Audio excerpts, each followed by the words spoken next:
Hello and welcome to the Power of Positive. Thank you for joining us for this episode. My name is Charmaine Picardo. The show is focusing on the everyday lives of women and girls living with HIV. We are also going to be discussing how to overcome stigma and discrimination and ensure that women and girls living with HIV have greater access to treatment, support, and care, as well as celebrating the trailblazing heroines of this movement. This show is brought to you by Biota Development Institute, supported by UN Women. HIV has been amongst us for several years now, with the first case being recorded in Zimbabwe as early as 1985. But so much has changed. So as the decades have evolved, technology has moved and a lot of innovations have come into play. Joining us today is Angeline Chiwetani, an AIDS activist who's going to be discussing with us the evolution of HIV and AIDS in Zimbabwe. Angeline, welcome to the Power of Positive. Thank you. All right. Can you briefly tell us who is Angeline? Angeline is a mother, is a sister, and is an activist as well. Having been part of this movement for many years now, if I can still remember, I think for the past 27 years now, being part of this movement, we have gone through a lot, we have seen a lot, and we are still seeing things happening. But one good thing is we are seeing positive things happening now. That's good to hear. And just in your own opinion, how has HIV and AIDS evolved in Zimbabwe since we had the first case being recorded in the 80s? Since the 80s, when we had the first case, there was a lot of uncertainty of the prolonged life of those people infected with HIV. The messages that would go across the globe didn't see us surviving up to this day. Many people wouldn't want to go and get tested.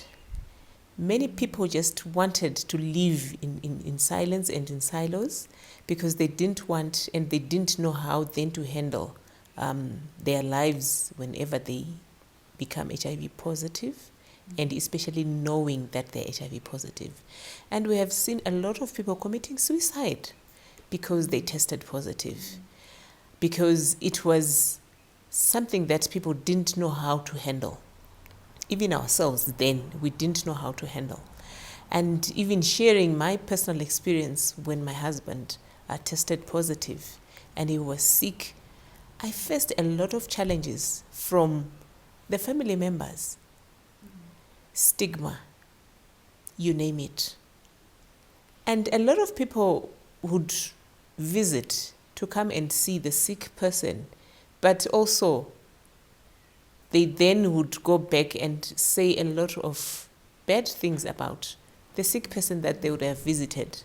So at some point I would coin a saying that a lot of people have now turned to falling sick through the foot and mouth, which mostly affected Mombe, as when one would come, they use their feet to come and visit you. When they go out there, they use their mouth to say bad things about that person. So I said a lot of people have developed foot and mouth. So it's one of those things that I was telling people what we went through during those years. But the good thing is now that people have information, and also people like us are coming out in the open to tell people that you can still be HIV positive and be very productive, unlike other people who tend to know that they are HIV negative, but they're not doing anything to make sure that they change their communities. So it's one positive thing that I would say about a lot of people out there who are living with HIV.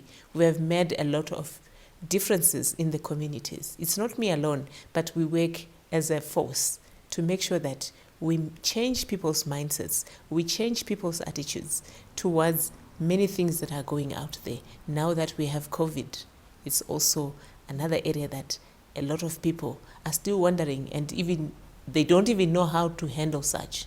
But the bottom line is make sure that you keep everybody safe. Angeline, I'm going to take you back just a little bit. Can you describe for us how the HIV response movement was like in the early days, responding to issues of stigma and discrimination, issues of treatment, of advocacy? What was it like in the early days?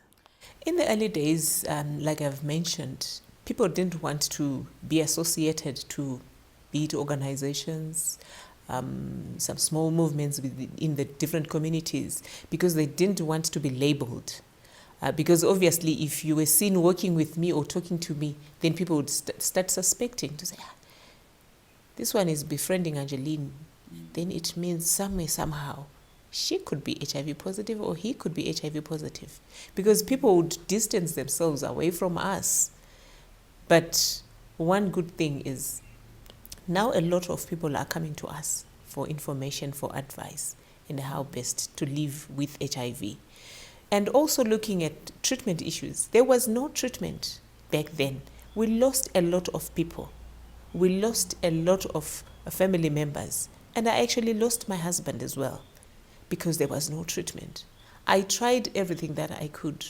The services, if you go to the health facilities, they tried by all means, but because there wasn't anything that they could use to make sure that they sustain lives, it was just something else. We lost people, we lost friends, we lost relatives. And by that alone, it also got to our families where people then started to think and refocus when it comes to issues of HIV treatment and how best we can associate and we can accommodate the next person after they have disclosed their HIV status. Because disclosure is a process. And a lot of people went 6 feet under without disclosing because they were in shock. They didn't know how to handle it. And because it's a process, the process then took them six feet down under. Yeah. And in your own opinion, what has contributed to the difference, what we had in the early days, in the 80s and the 90s, and the response that we currently have now, in 2021? The difference, I think it came all because of the advocacy that we played as the people living with HIV. And advocacy is about voices, numbers. So we made sure that we knock at everybody's doors, be it in different ministries, especially the Ministry of Health, because these are health issues.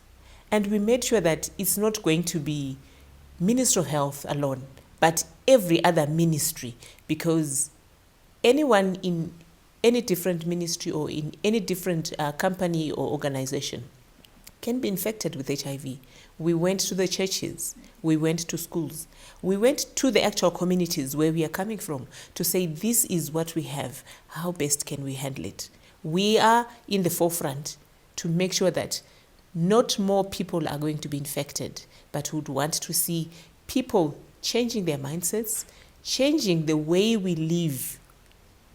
Then we made sure that there is the issues of behavior change as programs in the different communities, so that whenever one is infected or whenever one has an infected relative, they know how to handle them. Because if there is no love, you are not going to take care of a sick person. Even now, go to the hospitals. A lot of people would die before they are supposed to die. It could be because of the attitudes of the healthcare providers that would make somebody die. So the thing is, whenever you are in the different offices that you sit, make sure that you are there to save a life, not to cause people to die. Don't send people to early deaths. Yeah. And you've mentioned, or you've been talking about stigma a lot, from the 80s.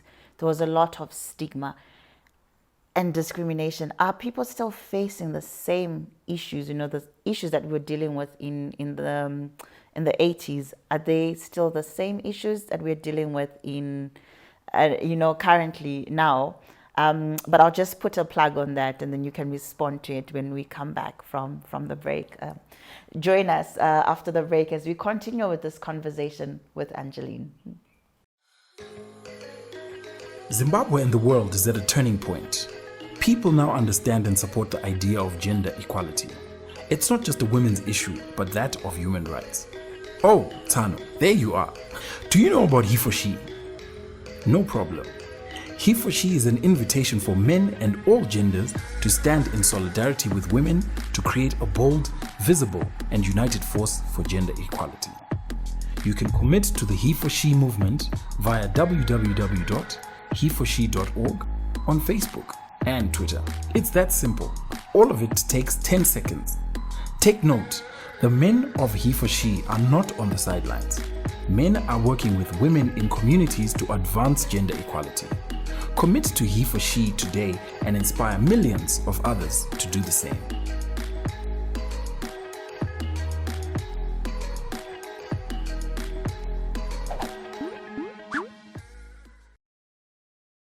Thank you for joining us. Welcome back to the second segment. Today we're joined by Angeline Chiwetani, who's an AIDS activist, and she's discussing with us the evolution of HIV and AIDS in Zimbabwe. Angeline, welcome back. Thank you.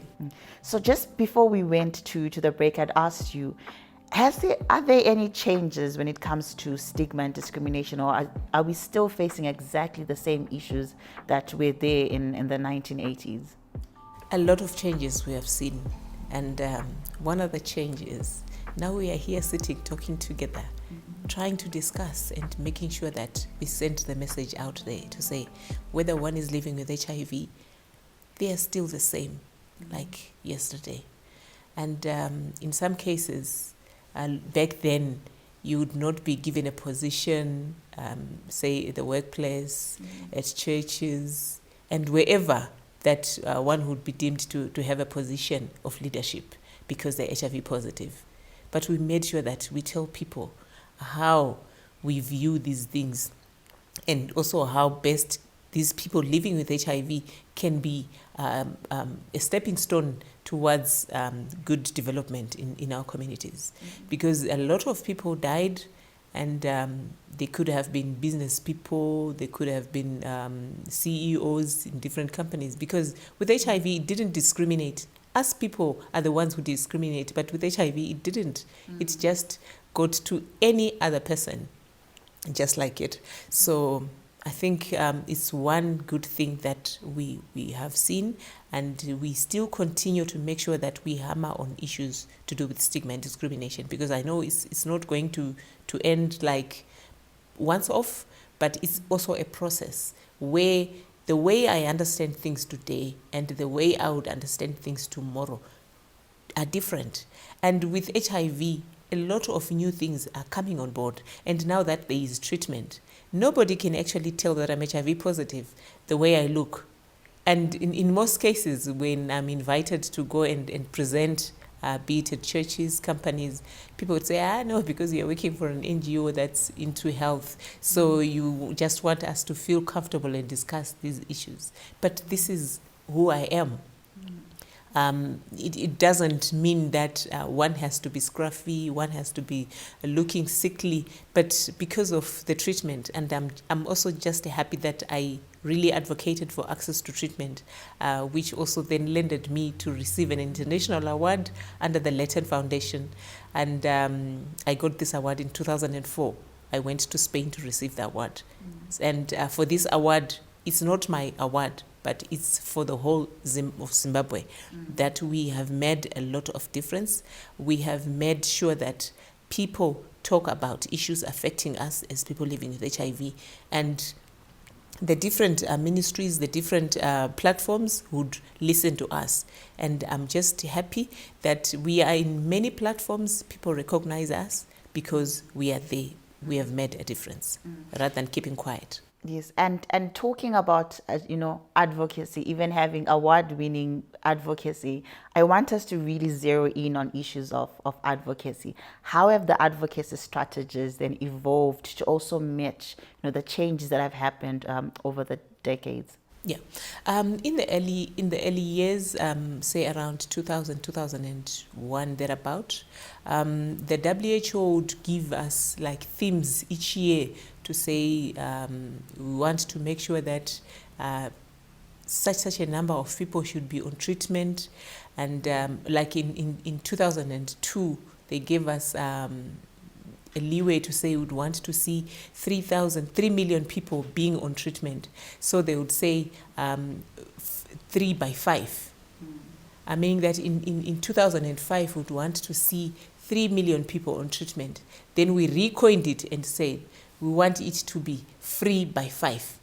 Free by 5 meaning that we would want free treatment for everyone by 2005. That's how then we moved on with the advocacy.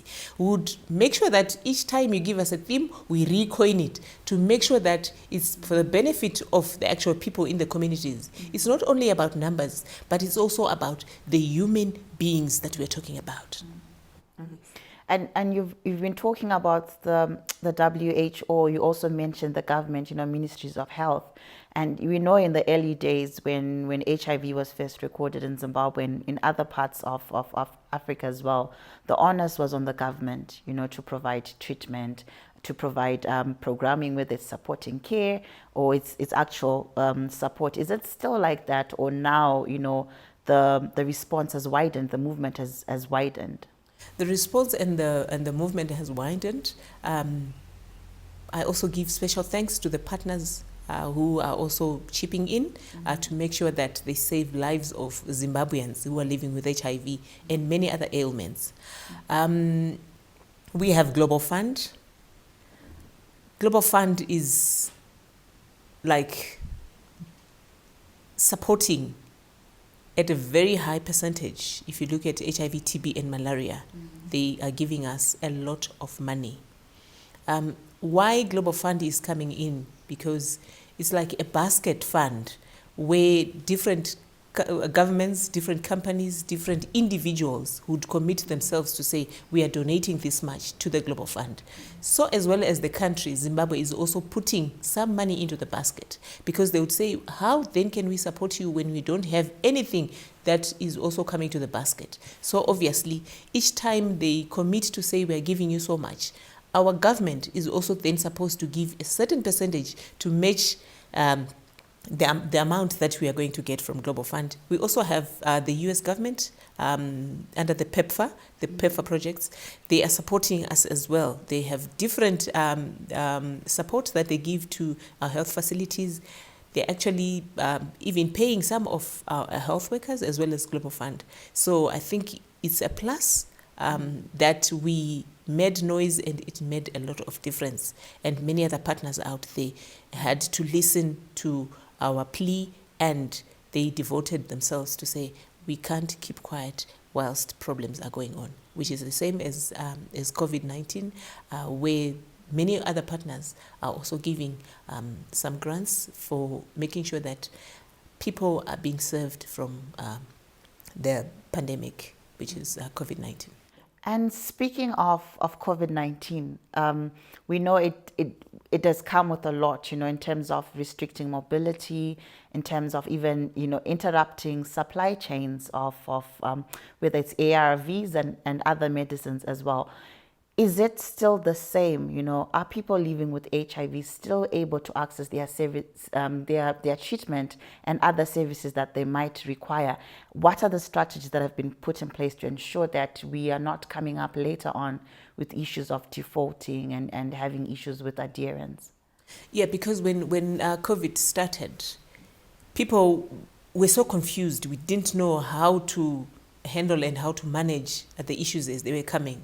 And we felt a lot of other people defaulted somehow.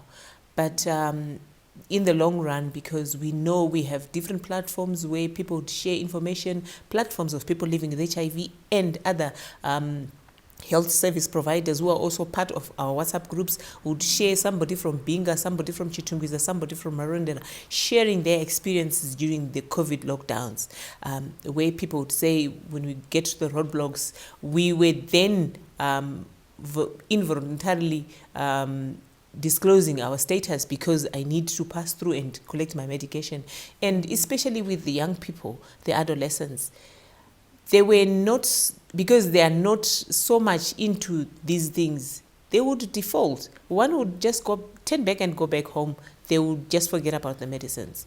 But because people kept on sharing the issues via the WhatsApp groups, we have different organizations of people living with HIV, like the one that I'm also working with, JAO CT, which then also looks at the availability of medicines and making sure that people living with HIV have access to medicines each time they need medicines. So we were very busy. We tried to run around to make sure that people get their medicines on time, and the issues of supply chain, other containers or other medicines would delay to get to some points, but we made sure that we made noise. We made sure that the ministry and the nut farms, the different players who make medicines available for people, were on their toes during that time. And we are still seeing some changes within the whole process, of which I'm just happy that people know where to report, how to make sure that they report the issues that are going on. And the good thing is people living with HIV will not keep quiet. They may not talk to you directly as other people in the community, but we know our networks. We know how to deliver our messages and make sure that changes do happen appropriately. Yeah. Okay. Thank you very much, Angeline. We're going to take a short break and we'll continue with the conversation later. Join us after the break. I'm committed to helping women access justice and better health care as a he-for-she ambassador. And so, today, I urge you to join me and others to ensure a safe environment for all women.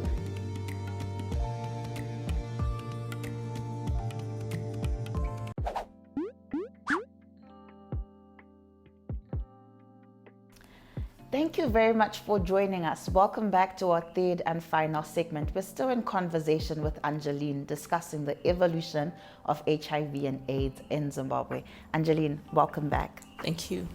What have been the policies or the policy shifts and changes in terms of HIV, looking at the early days and how far we've come now? A lot has changed in the sense that during those early days, when there was no treatment, people would just get their medicines from wherever, and pharmacies would sell at a very exorbitant prices. But because of that, now we having access to treatment, and we have partners who have chipped in. We have seen the prices of the medicines going down, and a lot of us people are on free treatment from the partners. But we still feel that there is room for advocacy to make sure that our government commit and recommit to make sure that if the partners one day pack their bags, they will be in a position to make sure that we still access services and quality services too. So the need to have local manufacturing of medicines is very key at this particular point in time. And what can be achieved in the next 5 years if we look at the key interest groups, of people living with HIV, for example, women and girls, and looking at their unique needs? Looking at the women and girls, there are a lot of challenges that we are facing, not running away from the issues of gender-based violence because of the limited resources that we have in the different communities, and looking at the economical hardships that a lot of women and girls are facing.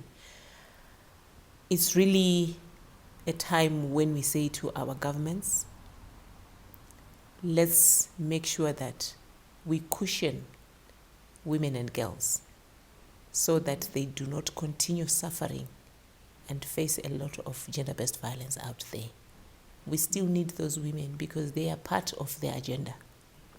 There is no way that we can discuss HIV or any health-related issues and ignore women and girls.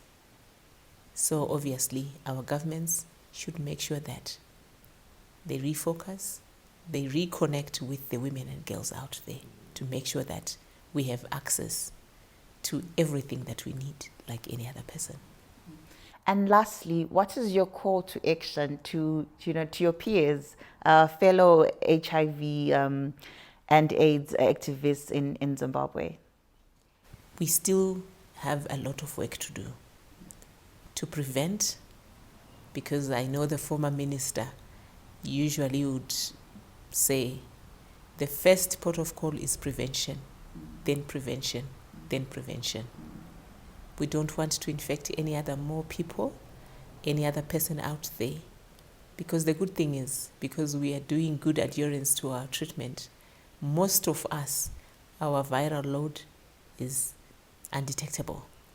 Therefore, we cannot transmit the HIV virus.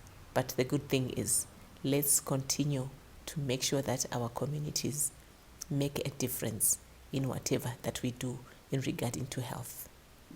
And above all, let love lead.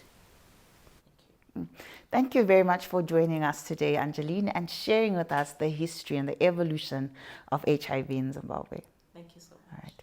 That was Angeline Chiwetani, an AIDS activist in Zimbabwe, sharing with us from her personal experiences as well as experiences of being an AIDS activist for over 27 years. Today we were discussing about the evolution of HIV and AIDS. Although a lot has been achieved and Zimbabwe is way on its way to achieving the UN AIDS 90 by 90 by 90 targets, a lot more needs to be done. We need to still come together, strengthen our collaborations, strengthen our responses, and ensure that we have greater access to treatment, care, and support for women and girls living with HIV. This has been The Power of Positive, brought to you by Bayete Development Institute, supported by UN Women. Join us for the next episode. Good day.